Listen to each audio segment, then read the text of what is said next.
What you are listening to is real. The participants are not actors. They are actual litigants with a case pending in the squared circle.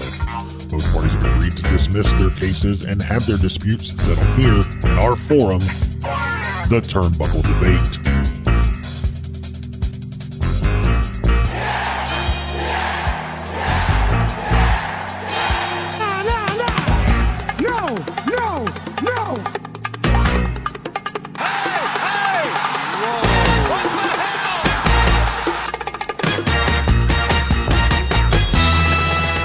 Hey everyone, welcome back to the Turnbuckle Debate. My name is Sneed. I'm Chad. I'm Tom, the OG Fit Kid, the staple of the Turnbuckle Debate. And our special guest joining us today, first time debate guest, but no stranger to the Tavern, a regular over at Fig Night, the marketing manager from Mattel, Mr. Steve Ozer. What's happening, man? How are you? Hey, I'm doing great, guys. Thanks so much for having me. Yeah, we're super excited to have you on the show. Like Sneed said, you are I guess we could call you a regular at Tom and Mike's fantastic show on our YouTube channel, Fig Night, every Tuesday at 7 p.m. Give us a little something, Steve. What's been going on in the world of Mattel and all the stuff you've been working on? I don't know. Everything's been really slow with WWE. Nothing overly exciting. I mean, it's always exciting, but nothing especially exciting happening. So I don't know what we're gonna do. Hopefully, we can do some exciting figures, but it's tough. Times are tough. What a slow season you're in, man. Well, it's awesome to have you on, man. Yeah, thank you. It's always wild, right? This business is wild. The wrestling business is wild, and everything. We're always on our toes. So exciting things to come. Yeah, people just show up out of nowhere, new signees, and then you guys have to scramble and make things happen. How exciting is that? Yeah. Gotta love existing tooling though in situations like that. I love looking at the message boards and people already put in their requests. I want this one, this one, this one, and this one. And it's like, okay. Listen, a year. We're going to be on our shelves everywhere. It's going to be cool. It's It's exciting times. Well, yeah, man, it's going to be fun to talk to you about some of these topics. I know we hear a lot about figures and things like that from you, but it's going to be good to talk some wrestling. So what we do, we have 3 topics. We'll debate 10 to 15 minutes per topic. And if you guys are ready, we'll just jump right in and get to the first topic. Let's do it. All right. First topic of the evening. Most underappreciated 90s tag team.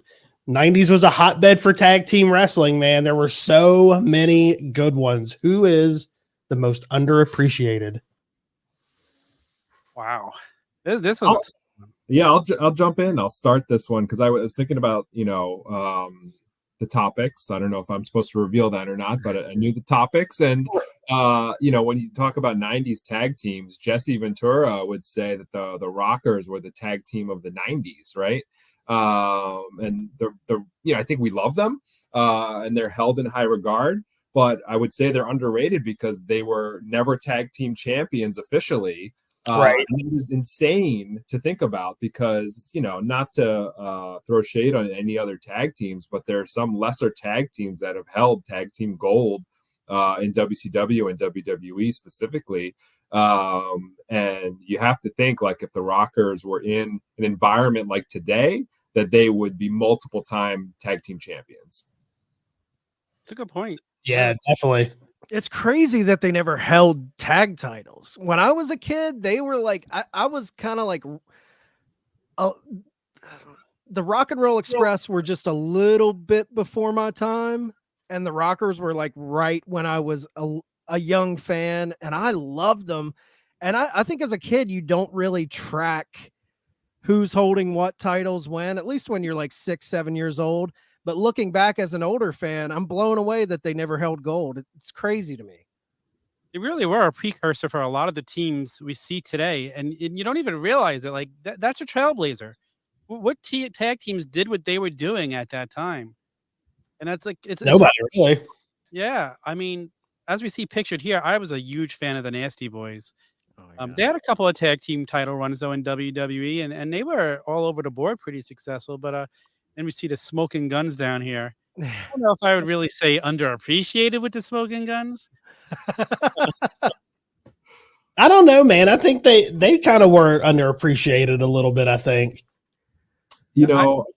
I was doing a little research that may go nowhere, but looking at some videos of the Guns, and they were over, like big time over, like the crowd erupting when they won.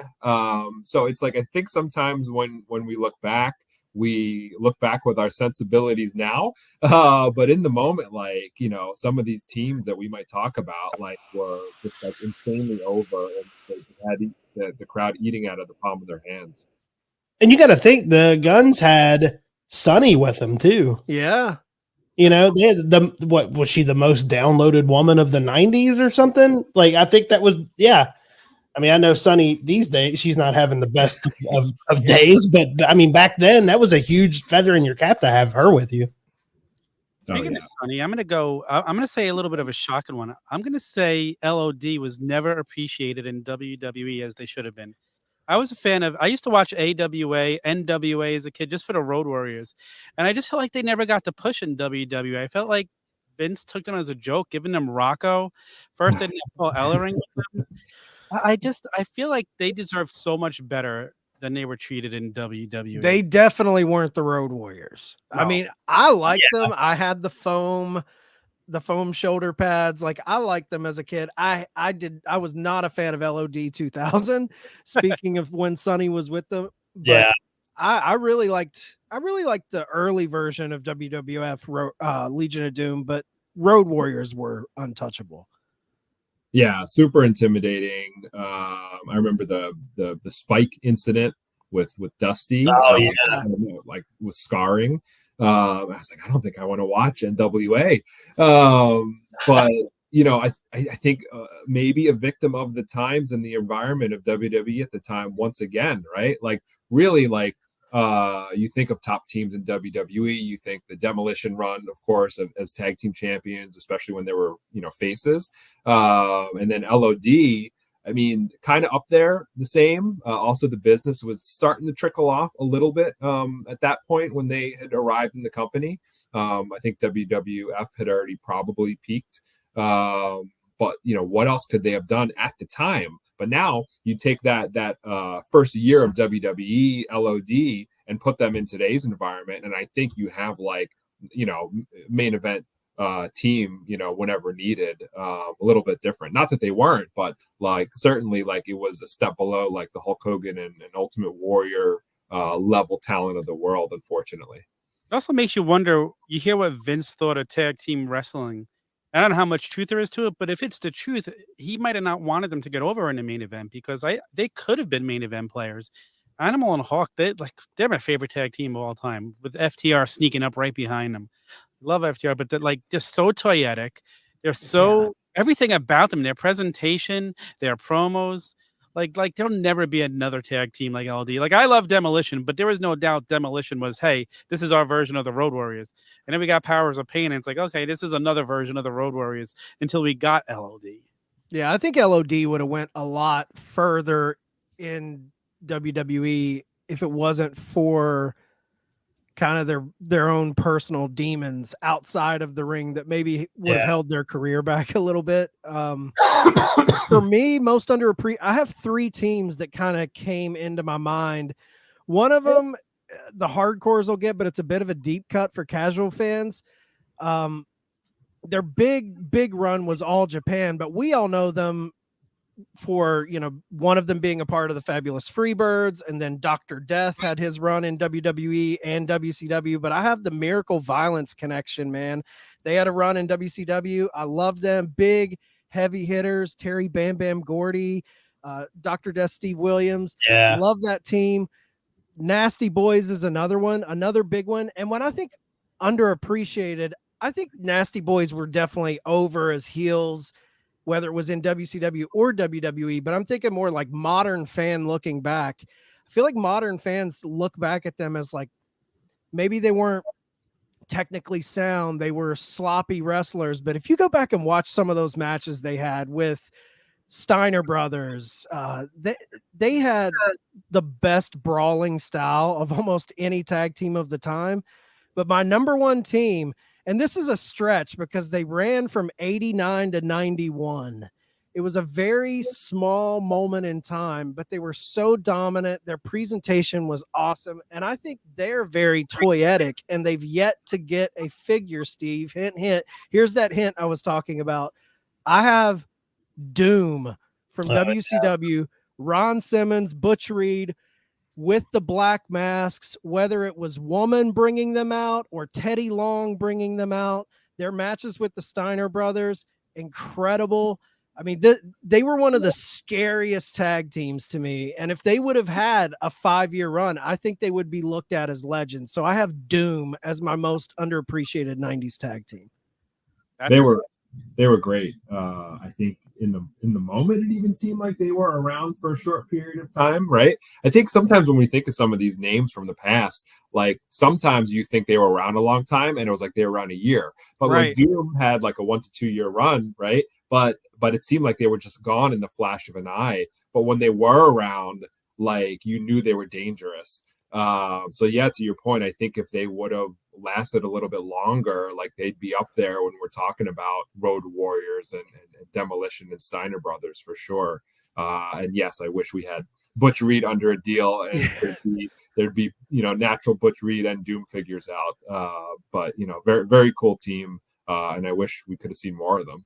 Yeah, I think Ron Simmons, like his star was burning so bright. Not to hate on Butch Reed, but at that time, just a couple years removed from Doom is when he became the first ever WCW Black World Champion. When he power slammed Big Van Vader, the crowd erupted. There's that famous clip of the kid in the front row losing his mind. I mean, what a great moment in wrestling for Ron Simmons. So I think Ron kind of like outgrew the tag team scene at that moment of his career. Totally. Yeah, so there were two teams three teams really. Chad, you hit on one of them, which was Nasty Boys, so I won't really go into them. They were my favorite WWF tag team. I always enjoyed watching them, and I loved when they went to WCW and had their even better. Yeah. Got even better. Yeah. When they had Sherry with them, and they were doing the street fights with Harlem Heat. Yeah. I remember a mustard coated Brian Knobbs armpit, and Do you so guys remember the match with Cactus Jack and Max Payne? Oh yeah. That was a great match. And I think that was the one maybe where they Irish whipped Cactus into the guardrail, and he just spins over like 2 guardrails before hitting the floor. But I remember like rewatching that match over and over again. They were badasses. Oh yeah. This tag team was great in ECW, but never found their footing in WWE or WCW. Public Enemy. Tom, you took that's my tag. Really? They came in with attitude, and the acolytes had to set them straight. There's that famous. They had a moment. 2-month run in WWF. They had a 2-month run, but that was my reason for them being underappreciated in other companies. I think that is the stain that they get put on them, is that run in WWF. But if you think about, these guys were hardcore before hardcore. Like they ushered in that hardcore tag team, that hardcore tag team mentality in ECW. They were over there in ECW with the Dudleys, and they're 4-time ECW tag team champions. They opened the door for the Dudleys kind of in a way, the Dudleys kind of picked up where they left off in a lot of ways. Yeah. Rocco Rock and Johnny Grunge, man, those guys. And I looked at this one as who I enjoyed as a kid, and I loved the Public Enemy.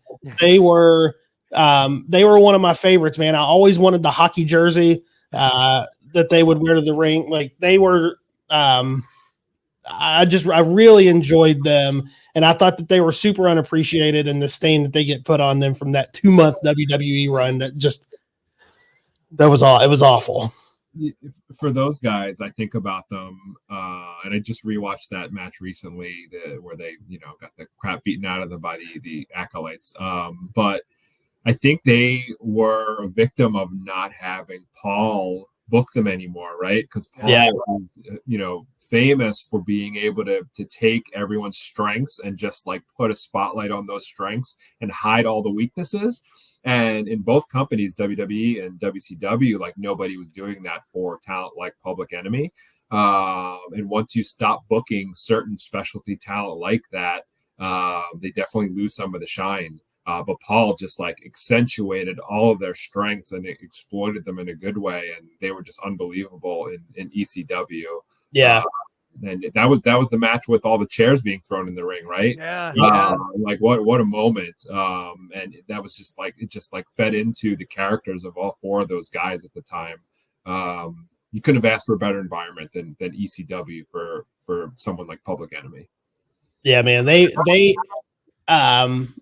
What tag when I think of a tag team carrying tables to the ring, I first think of Public Enemy.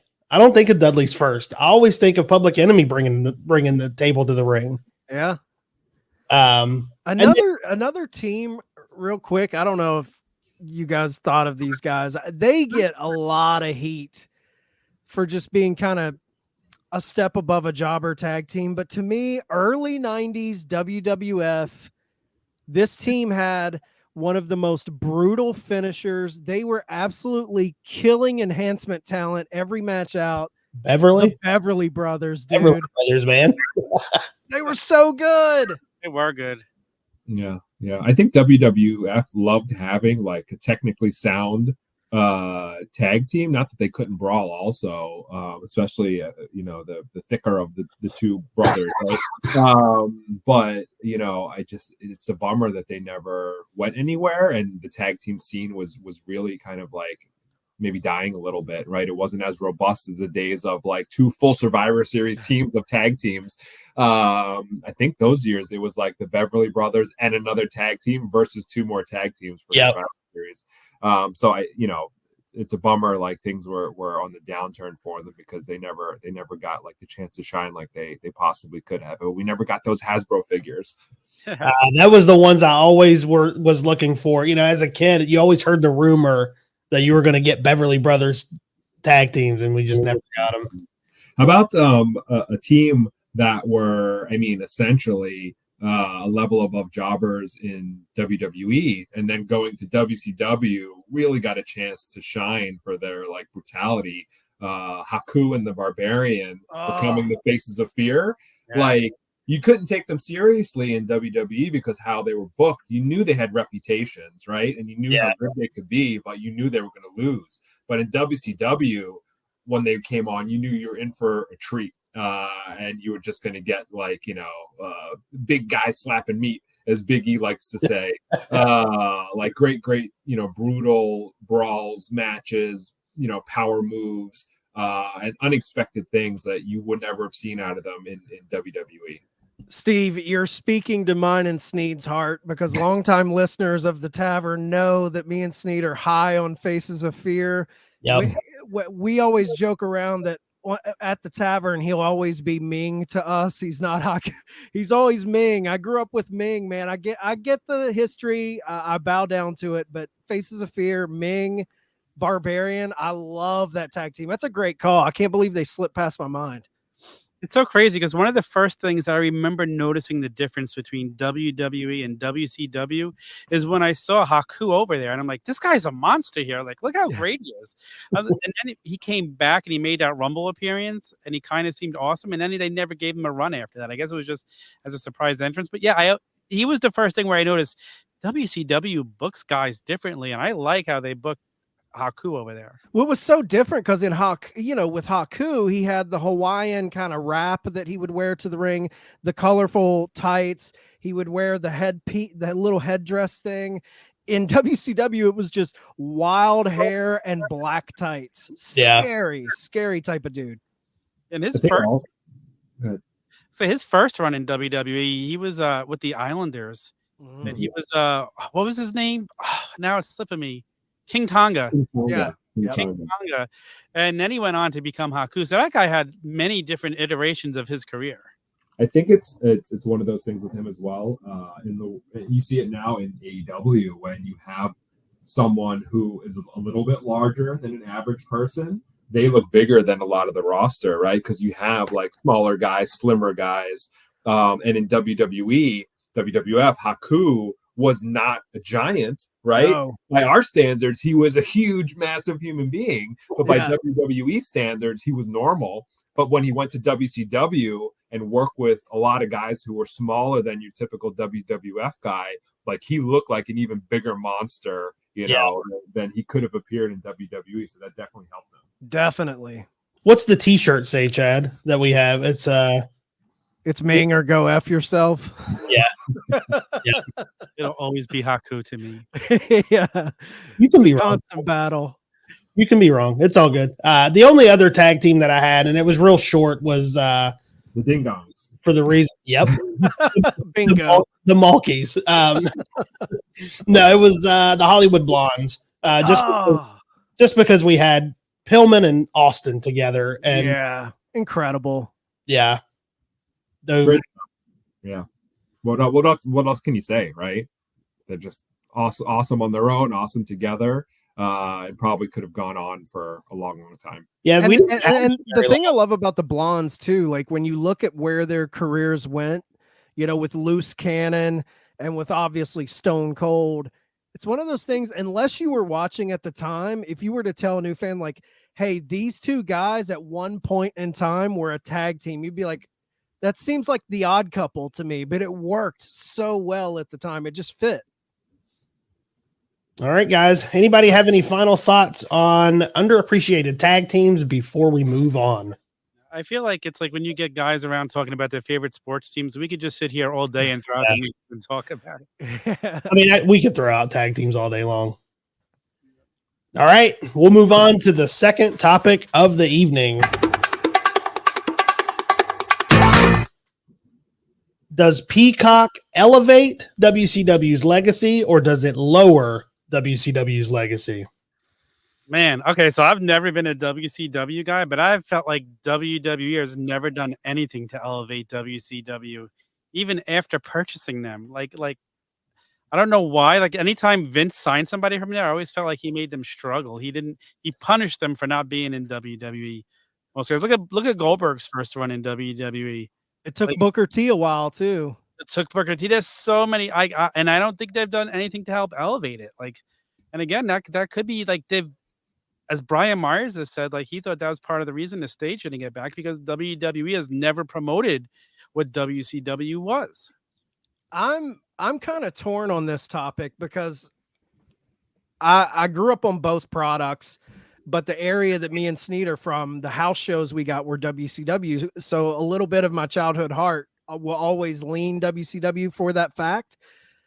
So everything in me is like, WWE hasn't helped WCW. They bottom out and they buried the talent and blah, blah, blah. I'm with you, Tom. I think that's a very logical, easy way a fan's mind would go. But then I'm like, I guess I have to think of how does it lower or elevate it in what way? Because are we talking if WCW was just bought and went away, they could have easily just buried that footage, buried that library, and we never would have had the chance to see it. So in some ways, Peacock / the network has allowed us to be able to tune into Nitro. That's what brought me to the network when it first launched was, hold on, I can watch all the Nitros and Raws. Like I can relive my childhood. So in that way, I think the network / Peacock absolutely elevated it. But then I'm thinking, are we talking in a best case scenario where there was, we're talking some utopian thing could happen where another company would have presented it better in the way that WCW wanted it to be and gave it more prestige. But that's a woulda, coulda, shoulda. It never happened. So I got to say it did elevate it because without Peacock, WWE, the network, I feel like we would be searching for clips on YouTube right now instead of being able to pull up things. So I do think it elevated it. I think if WCW would have won the war, this question, I'm sure to the victor go the spoils. You know, they would be getting all the pomp and circumstance, and WWE would be the company that got out that's buried on the network. But I'm glad it's there. So I got to say it elevated it for sure. Yeah, I agree, man. I think that it being there is big enough for me to say that it elevated it, because the way I looked at it is, if we, like you said, Chad, if we didn't have WWE putting that on there, where are we going to find this? And we all know it's hard to find clips like this on YouTube. And it goes, not to cut you off, Steve, but it goes down to what Steve, is a part of. If WWE could have easily buried this company, we wouldn't be getting figures, WCW figures. We get to see, I mean, you guys just did a crowd fund to try and get the Nitro stage. That shows you the level of WWE putting at least some emphasis on the history of this company. Sure, they're not going to blow it up like their product, their history, but the fact that Mattel and other companies are kind of creating things of this nostalgic brand, that it's definitely elevated for me. And the fact we're about to get a WCW Monday Night War line. Like, how awesome is that? Sorry, Steve, go ahead. Take a look at the product. You mentioned the Monday Night War line coming soon to Walmart and Smith's UK. Cheap plugs. But you have Chalkline doing apparel. You have Homage. You have tons of companies. I just saw something else. I forget the company, but I mean, across the board, people are making WCW product. They're available at PacSun. I got an ad, a sponsored ad on Instagram for WCW hats and shirts at PacSun. Like, it's not insignificant, what they're doing. And when you have licensors come in, like, they look at this and, where can we, make money? And WCW is still very viable. I think some of this thought that it has been de-elevated comes from some of those documentaries, right? When they're examining the war between WWE and WCW. And at the end of the day, WWE won, right? They did. They won the war between the two companies. That's a fact. Are there stories and opinions in between of how that happened that could be swayed either way? Sure, right? And WWE made those documentaries. So it is what it is. But I don't think outside of those documentaries, which, I mean, there's not that many of them, right? There's probably one main one, and there was those DVDs. But WWE leveraged the heck out of that library and the legacy of WCW. Like, Dallas Page hosted DVDs like the Best of Nitro, multiple volumes. They had DVDs dedicated to specific superstars from WCW. And in those DVDs with any documentary footage, they weren't burying the talent or the shows in those show specific or talent specific DVDs. I think it's only in those moments where there's like WCW is all over the network. It's second most prevalent, of course, behind WWE, because that's still going.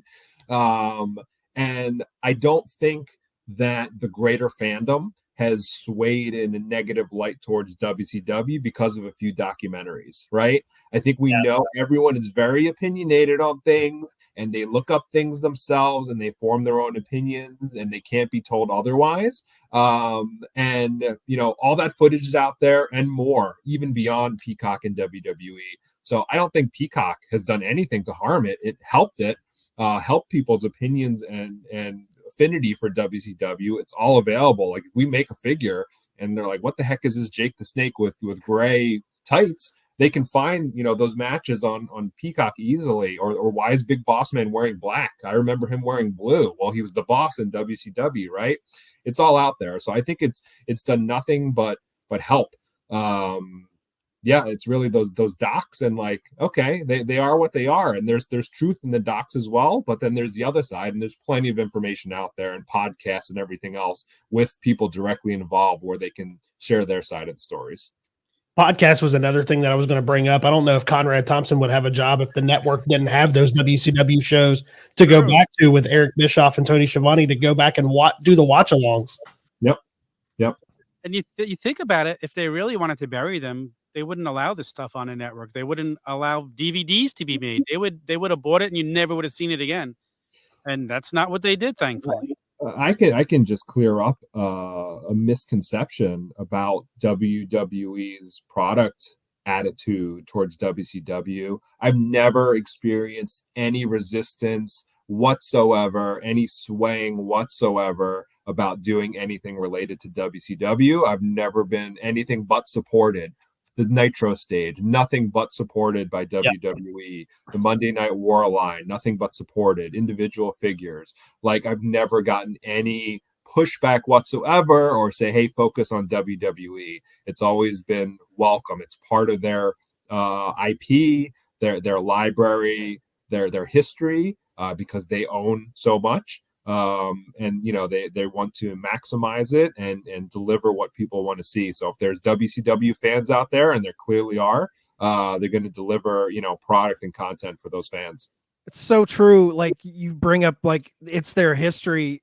Honestly, in a weird way, 22 years removed from the purchase of WCW, in a weird way, it is like WCW history has became WWE history in a lot of ways. They are the shepherds of this product, and it wouldn't make sense for them to not try and showcase it. And there's a lot of earning potential from that nostalgia that you can package up. NWO shirts this past year were a top seller consistently on WWE Shop. I mean, if I was going to get nitpicky, I don't think you can say the network does anything to lower WCW. If I want to get nitpicky and go after WWE for lowering WCW, my inner fandom is how they've cheapened Halloween Havoc. Oh my God.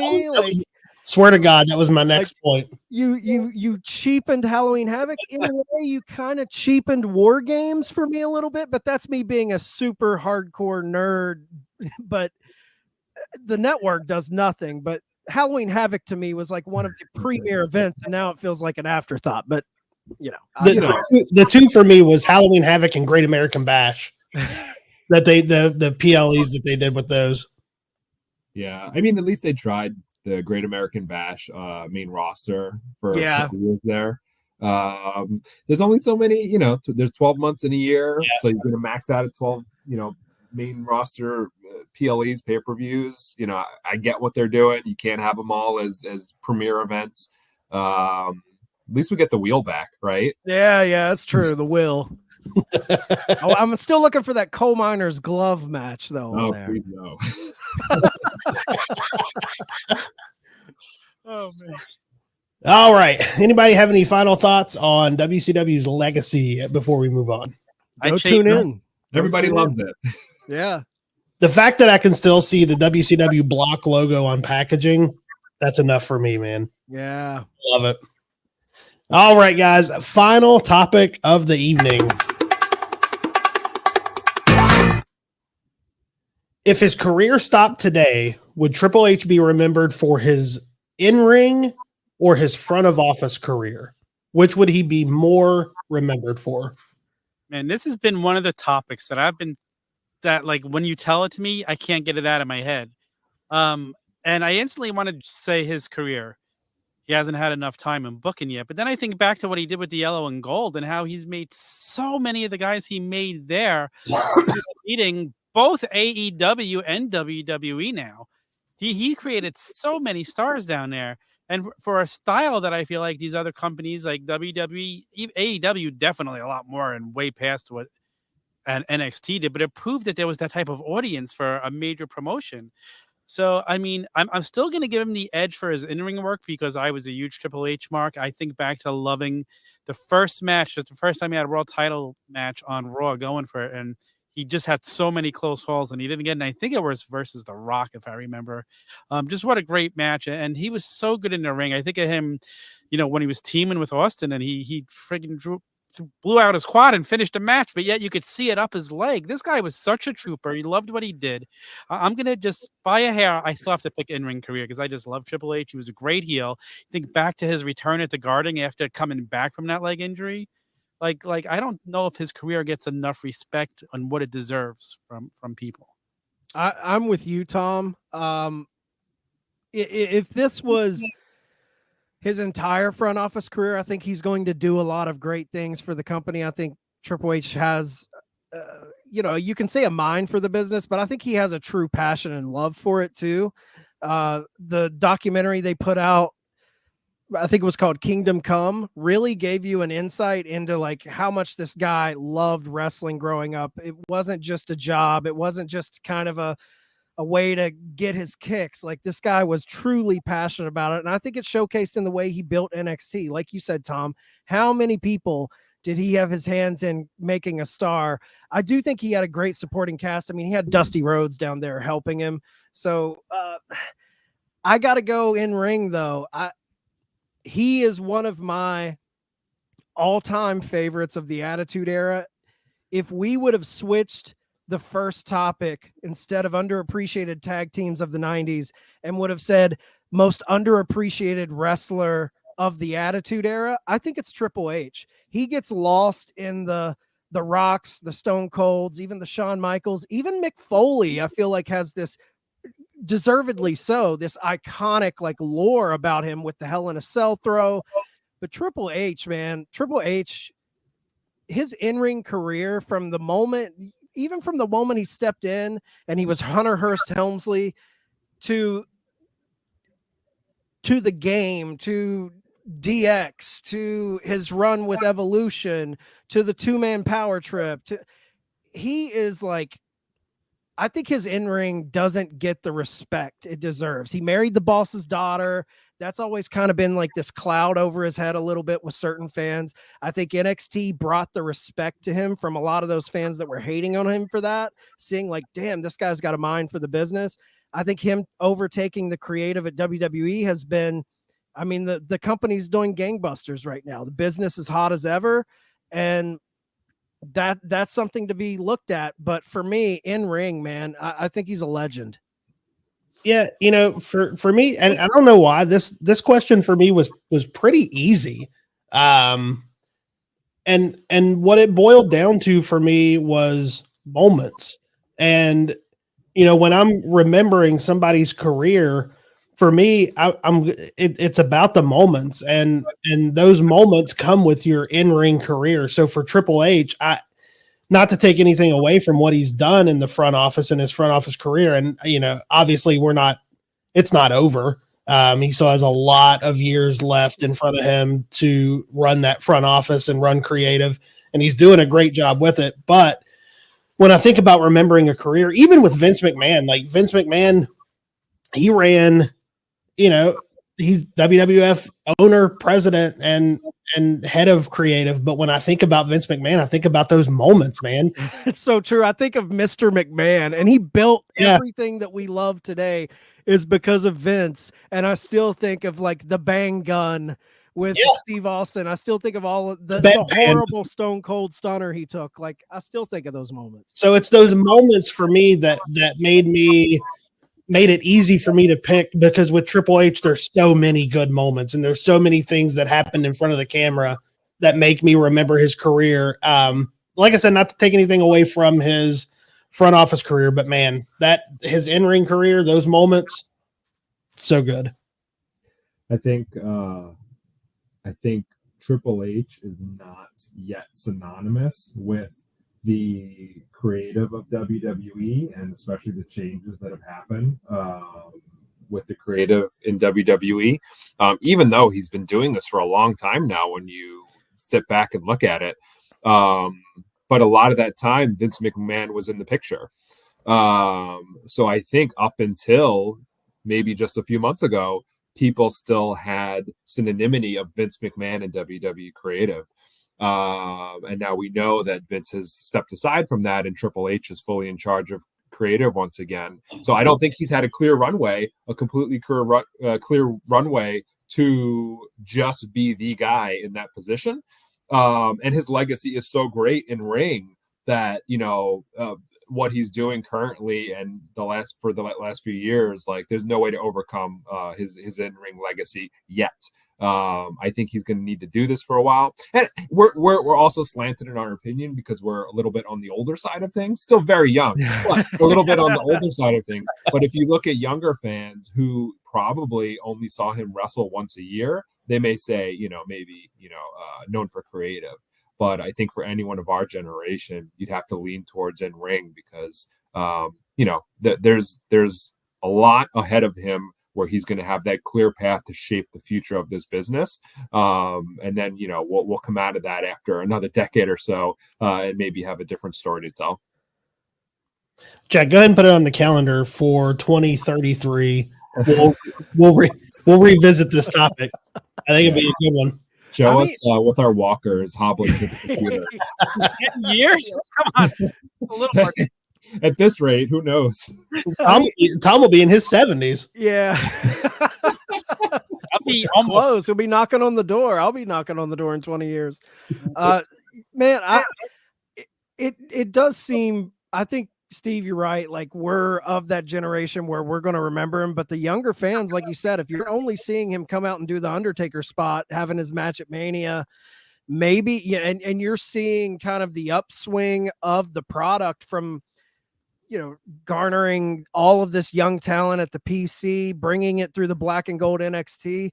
There probably is a lot of young fans that look at him as kind of their new Vince McMahon. He's really I think he's breathed new life into the company in that way. So he's on track to become one of the more renowned promoters of this medium we all love called pro wrestling. But you can't, go back to Terror Rising in WCW. This guy's been at it. He has tons of stuff in the business of pro wrestling that's inside the ropes that just, you can't, he hasn't got to that point where we can say, yeah, that's cool, but he's been telling great stories behind the camera.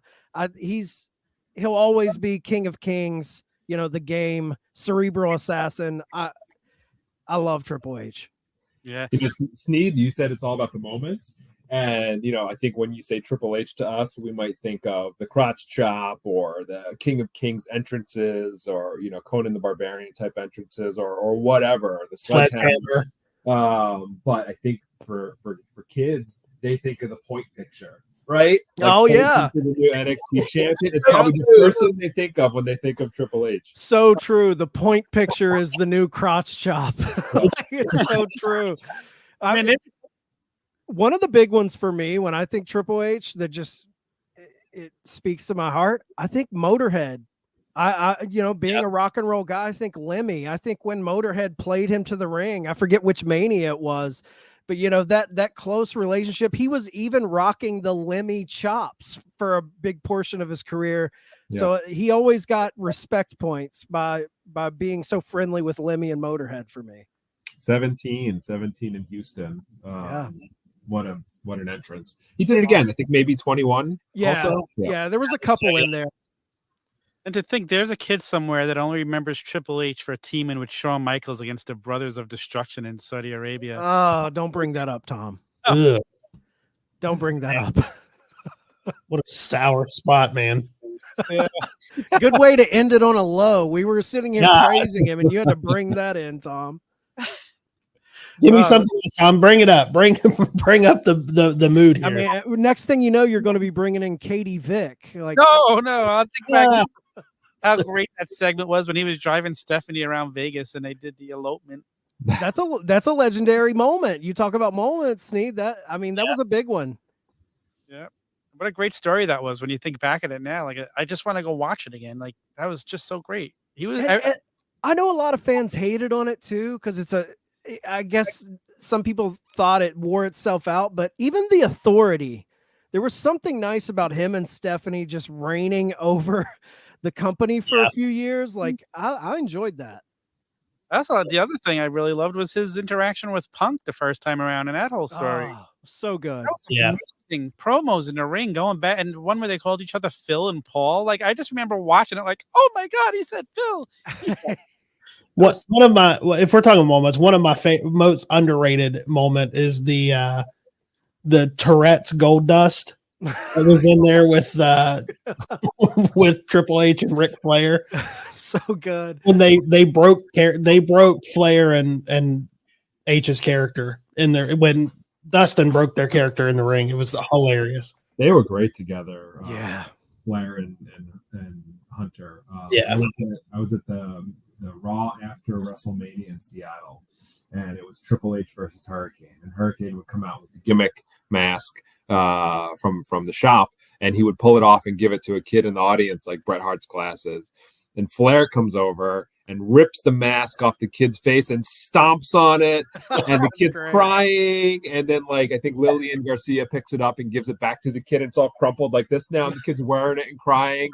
And, like, you know, Triple H is amazing in the moment, and Flair is amazing. And it's just like they just went old school 80s heel together, and it was just perfection. Yeah, he gave Ric Flair his confidence back with that run, man. And that's a thing, like, Tom, you'd initially brought up how he's built so much talent in NXT, which is true, but you could even say, like, his in-ring career, he really helped build some big names, Randy Orton and Batista during Evolution, all of that type of stuff. Like, I feel like he was more giving as far as helping young talent get up than fans give him credit for. There's this stigma that, oh, he's the boss's daughter, all he does is bury guys. And sure, he won a lot of matches. Like, I'm thinking of that Booker T match that he won at Mania that everyone freaked out about. I agree, but I feel like he did help a lot of young talent get up there with him. Yeah. But Booker T got to be in a, you know, maybe not final match main event, but main event level match at WrestleMania because of that, you know? Yeah. And would it have been the right move for the company to have Booker T as the champion? I don't know, you know, maybe not. But I don't think it's about the win, right? I think people get so stuck on the wins, but it's like you're at WrestleMania in a championship match. You're immortal now, right? Like, doesn't matter if you lost. And I think there was a lot of that going on. And there can only be one guy on top at a time. You know, it is what it is. And if you have long-term plans for somebody, like, that's it. This is the guy. And he was stable. And he wasn't going to fall apart on them, you know, emotionally or do something weird. You know, injuries happen and all, but he was very secure, and it was safe to put the company on his shoulders. And I think that's lost a lot of times when fans talk about their favorites. Like, would you put the title on this person, right, when they could be out the door in 3 months, or they can get arrested or something? Like, you want someone who you can depend on in that slot, because it's very important. Yeah, he was definitely the safe choice. I think the build-up is what got it. The way they built it, everyone was like, oh, Booker T's going to have his comeuppance at Mania. And when they didn't do that, everyone got hot about it. But I'm with you. I think the smart pick was Triple H. It was just the build that kind of set them up for failure as far as fan reaction. No Stone Cold if we didn't have Triple H either. That's true. We did a whole topic on that in the very beginning. Yeah, the curtain call. If the curtain call doesn't happen, maybe we don't get the push for Austin 316. I'll say something amazing Triple H has done already for WWE, and it's the first time in a long time where fans are actually booing who they want you to boo and cheering who they want you to cheer. And I can't remember how long it's been since we've seen that in WWE. So that just proves what kind of a grip he has on booking. To me, that's like an impressive feat. It's old school. I feel like it's old. He's so rooted in the old school. You can tell he's an NWA guy. Like, the way he builds his stories is very reminiscent of the NWA that I grew up on, like late 80s. All right, guys. Any final thoughts on Triple H before we move on to our round robin? All right, let's get into the round robin. Round robin. Who laid their shit in more, Hardcore Holly or JBL? This one was harder for me than the Triple H question. I think Hardcore Holly. I thought about this one too, but Hardcore Holly was a guy I would not want to F with, man. I know JBL gets the backstage bully persona, and he was a tough guy and all of that, but man, Hardcore Holly scared the crap out of me as a kid. Yep. I remember the Tough Enough episode where he whooped up on Matt Capitelli. Like, he's as old school as it gets. He was like a locker room enforcer, weeding out the wannabes. Like, you had to really want it to be in a locker room with Hardcore Holly. A far cry from Sparkplug. Sparkplug. Yeah, but But I'm a big hardcore Holly mark. I want more hardcore Holly love, nostalgia in my life. So I'm going hardcore Holly all day long.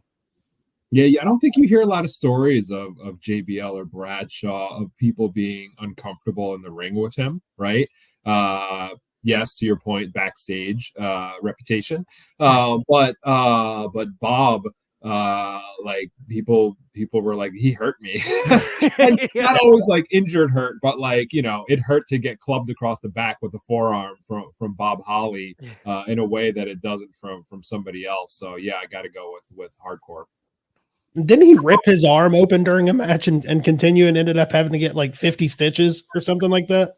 Probably, definitely his back too in ECW. Yeah, it was his back. Yeah, it was his back. That's what it was. Yeah. I think he broke his arm in a match and it was like dangling. That match he had with Lesnar was pretty brutal. Like to throw Lesnar in or Holly in with Lesnar, you're like, okay, they want to push this kid. Speaking of Lesnar and make sure he knows what the business can be about. Sometimes they tested him when they threw him in there with Bob. Yeah. Now I know he was Bob Sparkplug Holly, but when he first came in, was he not Sparky Plug? Yes. Sparky Plug. Thurman Sparky Plug. Thurman Sparky Plug. Yeah. What a man. Need a Thurman Sparky Plug in my collection. Need the 3 faces of hardcore Holly. 3 faces of Holly. All right, man. Yeah, Holly for me. Steve, been great having you on. Let everybody know where they can find you and everything that you have going on. All right, you can find me on Instagram at Action Figure Attack, and I believe X and TikTok, Action Fig Attack or Figure, one of those. Close enough. And then, you know, coming soon to a WrestleMania Superstore near you. Awesome. Yeah, and I'm sure that will not be we'll get to see you on Fig Night soon as well, I'm sure, right, Tom? Of course. He's got an open invitation. Awesome. All right, guys, that is going to wrap us up for this edition of the Turnbuckle Debate. Make sure you guys are heading over to the turnbuckletavern.com for all of your tavern needs. Tom, it's your time, bud. Get your shit in. Thick Kid on Twitter and Instagram, and every Tuesday night at 7 p.m. me and Mike Bellcaster on Fig Night. All right, with all that being said, court is dismissed.